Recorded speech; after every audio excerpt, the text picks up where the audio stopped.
E aí pessoal, beleza? Bora falar um pouco sobre entrevistas de emprego na área de tech, dev, dar algumas dicas e falar sobre os processos que você vai enfrentar em entrevistas, além de mostrar um pouco do meu dia para vocês, de como eu atuo como engenheiro de software, o que eu faço no meu dia a dia para deixar mais produtivo. Bora lá, bora ver um pouquinho mais do que eu tenho para mostrar para vocês. Galera, agora são 9 horas, eu tenho uma reunião logo agora para fazer. A gente vai fazer uma reunião de refina hoje cedo para definir alguns pontos da semana, da sprint, do quarter.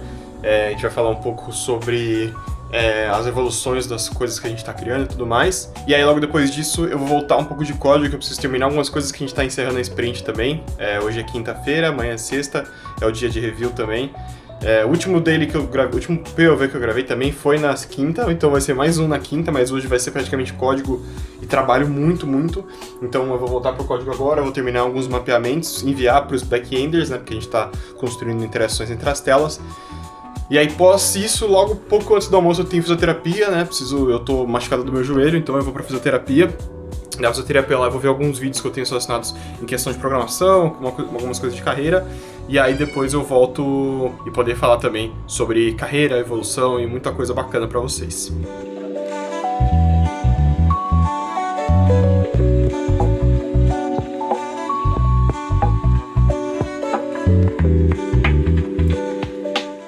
Se você ainda usa o VS Code, eu tenho uma dica muito boa pra vocês, tá? Eu tenho visto muita gente migrando pro Cursor ou pra essas novas ideias que tem por aí. E aí eu queria mostrar uma das coisas que eu descobri no VS Code, que eu usava de uma forma errada, né? Eu tinha o VS Code desatualizado de novembro de 2024, né? Eu tenho o Mac. Atualizei ele, certo? Ele veio com funções muito boas. E uma delas é o agente, tá? Mano, cara, essa função aqui, ela é absurda. Eu preciso fazer uma integração bem complexa de pegar uma tela que está de um jeito e não aceita componentes de uma forma e criar componentes que possam ser inseridos dentro dessa tela. Beleza.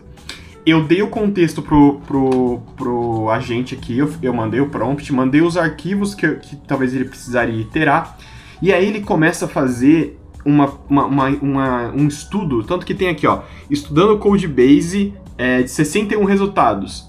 Cara, ele faz um estudo absurdo do meu código, entende qual que é o contexto. Aqui ele entrando nos arquivos, vai mexendo, entendendo quais são os cenários de uso. E, cara, ele faz teste unitário, ele testa o teste unitário, ele builda, ele entende se tá funcionando ou não. E caso não esteja, ele tenta corrigir. Cara, essa ferramenta é absurda. E como que eu uso ela? Eu entro no VS Code, aí eu tenho a conta Pro por causa do estudante. Eu tenho minha conta de estudante do VS Code, então eu venho aqui, ó, clico nesse agentezinho aqui, e aí ele abre essa telinha aqui, ó.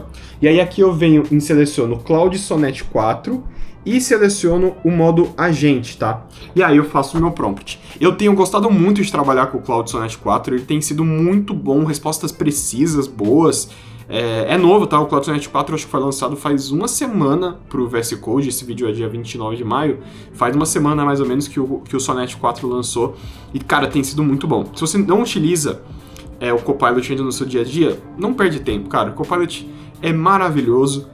Eu vi muita gente falando do Cursor, eu já tentei testar, eu sei que ele é pago, então né, eu não vou pagar, já que eu tenho o VS Code de graça, o Copilot, e cara, o Copilot tem sido muito bom pra mim. Se você tem conta de estudante em alguma faculdade, você consegue o Copilot de graça entrando em Copilot, GitHub Student Benefits. Colocando lá GitHub Student Benefits no Google, você cai no formulário de preencher os benefícios e qual que é o seu e-mail e tal, e pronto, você já tem acesso ao GitHub pago. Fechou?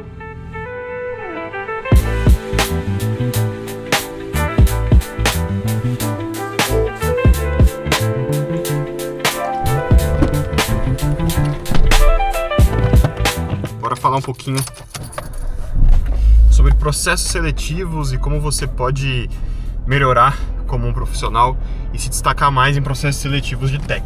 Tenho uma dica para te dar e um recado muito importante. Se você está querendo evoluir com o seu planejamento financeiro, o seu planejamento de vida, sua estrutura de treino, sua dieta, sua organização pessoal, eu recomendo para você o Second Brain. É a planilha que eu utilizo no meu dia a dia para organizar a minha rotina por blocos. Então, dentro do Second Brain você tem várias áreas, eu vou mostrar aqui para vocês. Eu tô aqui dentro do Second Brain para mostrar para vocês como funciona. Então, por exemplo, se a gente quer mexer com o trabalho, a gente tem área de trabalho, estudos, projetos, organização finanças, metas, constâncias, livros, dieta e treino e o foco total, que é o meu favorito.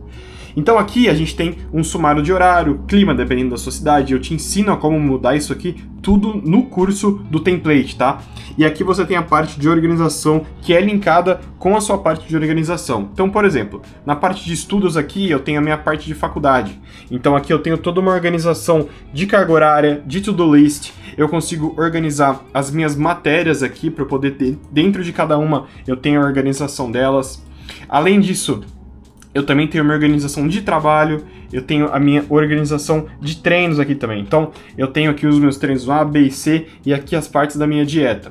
E tudo isso só hoje, para você que está vendo esse vídeo no link aqui embaixo, você vai acessar e pagar R$12. Além disso, você também vai ter acesso a uma planilha de controle financeiro do Excel para você anotar os seus gastos e ter um controle maior do quanto você ganha, do quanto você gasta, do quanto você economiza, tá bom? Então, é só você acessar o link, descer um pouquinho a página, ver um pouquinho aqui como funciona o template e clicar em adquirir o Second Brain. Aí você vai ter aqui um pouco sobre mim, um pouco sobre como funciona, algumas dúvidas.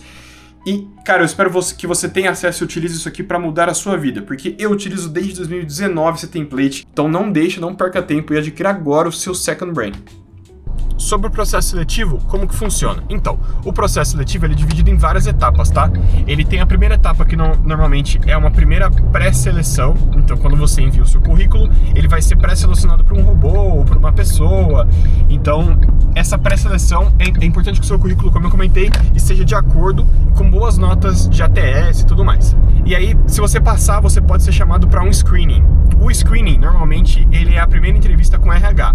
É ali onde você vai falar um pouco sobre você, falar um pouco sobre o que você trabalha, onde você atua e por que você deve trabalhar lá. Então vamos ter algumas perguntas, por exemplo, eu vi que você trabalha com Flutter, né? A pessoa ela não é técnica, então ela vai ver, você trabalha com Flutter. Qual a sua experiência com Flutter e qual o maior desafio que você já enfrentou com Flutter? Essas foram perguntas que eu já tive que responder, tá? Eu tô dando aqui de exemplo porque eu realmente já tive que responder. E você vai falar muito sobre cultura com essa pessoa. Ela vai entender o seu tipo de pessoa, como você trabalha, e não se você é técnico, mas se você é uma pessoa que vai ter o fit cultural para essa empresa, tá bom? Após isso, a gente vai ter a segunda entrevista. A segunda entrevista, ela é mais técnica normalmente, tá? Se não é um live coding, tá? Se ela for uma entrevista técnica, você vai falar com um software engineer da área que você quer aplicar.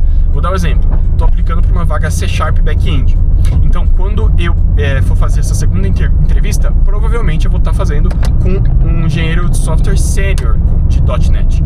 E ele vai fazer perguntas específicas do .NET para mim. Por exemplo, como... pior que do .NET eu não sei, mas do Flutter, por exemplo. Como o Flutter trabalha com engines, qual é o motor de renderização do Flutter, como montar uma árvore de widget performática. Então são perguntas voltadas mais para nível sênior, entendeu? E aí é mais ou menos assim que funciona. Se você já tiver numa entrevista que já vai ter live coding, após as perguntas técnicas você vai ter que escrever código, realmente. E aí existem vários tipos de live coding e vai depender muito da empresa que você está se inscrevendo, tá? Então, um exemplo. Na XP eu tive que fazer um live coding resolvendo... Tinha um aplicativo que tinha um problema. Então você acessava uma tela e ele dava um erro no exception. Eu tinha que entender no código qual era o problema e resolver. Porém, pode ter vários tipos de live coding. Pode ter o live coding que você tem que resolver estrutura de dados. Ou seja, você vai ter que pegar ali um exercício de lógica de programação realmente e resolver ele independente da linguagem. Claro, se você estiver aplicando para Flutter, por exemplo, você pode resolver com Dart. Talvez seja até a melhor forma. Se você está aplicando para uma vaga de React, resolver com Node, né? Enfim. E é mais ou menos assim que funciona a parte do live coding e a parte de entrevista técnica. E após isso, algumas empresas têm mais uma etapa, que foi o meu caso. Eu tive 4 etapas no processo, tá? RH, conversa técnica, entrevista técnica de live coding e a última foi a conversa com um sócio/gestor, tá?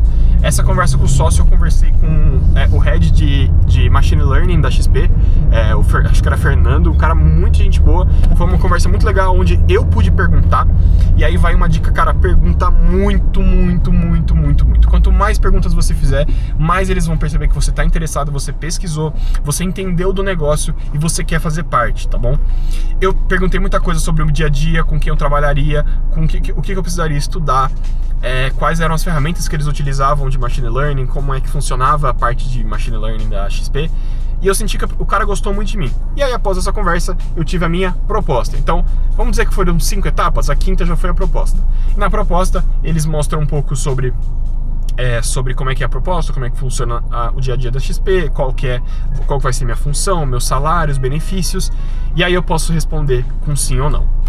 Então, todos os processos eles seguem mais ou menos essa base, tá? Eu já participei de alguns outros processos pós-XP, de empresas e startups de fora que entraram em contato comigo para participar. Eu falei, cara, vale o aprendizado, porque eu gosto muito de fazer essas entrevistas para sempre trazer conteúdo para quem me pergunta. Então, por exemplo, se eu não faço entrevista, eu não posso vir aqui falar para vocês como é que funciona. Então, como eu estou fazendo algumas entrevistas para poder fazer esse vídeo, eu consigo trazer a informação precisa de como funciona. Então, realmente, eu tô ali no skin in the game, e uma das entrevistas que eu fiz seguiu exatamente esse processo, né? Eu não cheguei até o final, mas na documentação falava que seguia toda essa estrutura.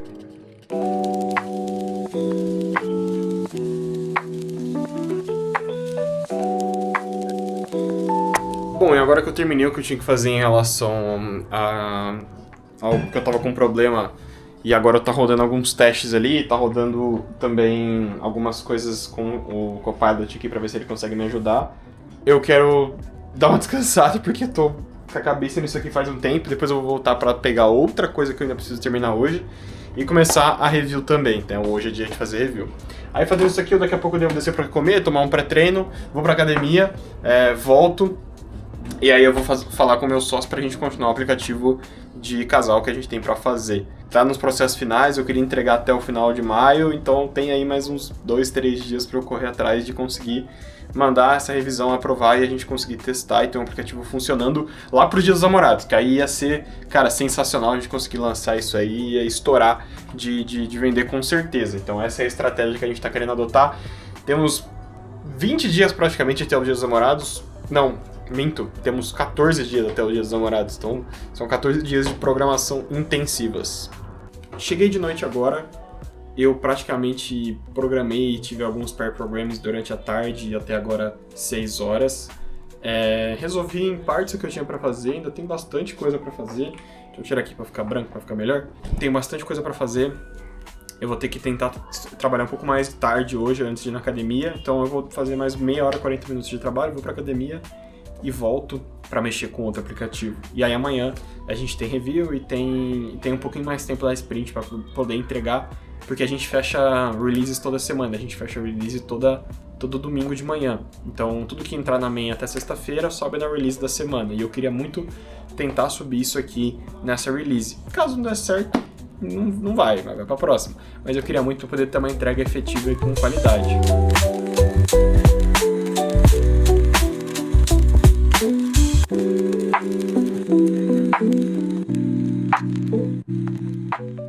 Chegando ao final de mais um vídeo, muito obrigado por assistir. Eu vim agora na sexta-feira para finalizar, porque na quinta eu não consegui vir, eu fiquei muito cansado, fui jogar, fui fazer algumas coisas e esqueci de finalizar. Mas se você gostou, comenta aqui embaixo o que você achou desse vídeo, o que você quer ver nos próximos, não deixe de curtir e compartilhar com quem você acha que vai curtir esse vídeo. Se você gostou desse tipo de vídeo, comenta aqui embaixo também para eu saber e continuar mantendo esses POVs aqui. Muito obrigado e até a próxima.